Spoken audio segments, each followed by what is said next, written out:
जड़े झील ही जन्म नवा सतरे किसी छोट कथा नुहे। किए सिंगल फैमिली रु तो किए जॉइंट फैमिली रु बिलोंग्स। मो कथा कहबी जे मु गोटे जॉइंट फैमिली रु बिलोंग्स करे। मो परिवार पई गर्व करे काहेकि ना आज 2026 मसीह मोर 5 बापा 5 माँ 4 भाई 3 भाउज आमे 9 भौणी थिलु। आउ एबे घरे हमर 3 भौणी अछंती। आउ समस्ते मैरिज करी गले। आउ सब नन्ना मानकर पुओ झील माने समस्ते गोटे छात तले गोटे हांडी भात खाउछंती। बट मो कथा टिके भाबिले एते बड़ फैमिली रु आसी आज एटी पूरा एका हो जाइछि। मोर भी आज रेस्पॉन्सिबिलिटी धीरे धीरे बढ़ी बढ़ी चली।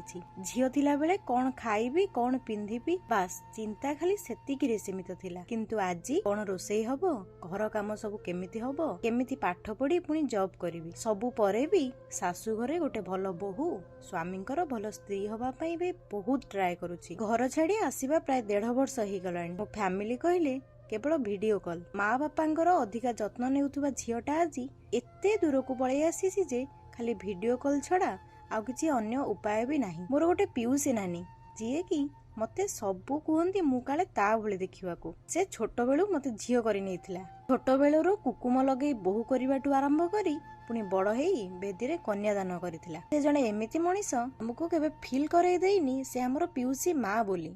समस्तक सह फ्रेंडली मिसिछि। घर को आसिले ना हमर कच्चे पो बार सतरे मु एठी समस्त को बहुत मिस करूछि। मु तो घर को जल्दी आसुछि। मो पई सब किए कोन करिछ कमेंट माध्यम रे निश्चय कहबो। वीडियो भल लागिले लाइक कमेंट शेयर निश्चय करिवे।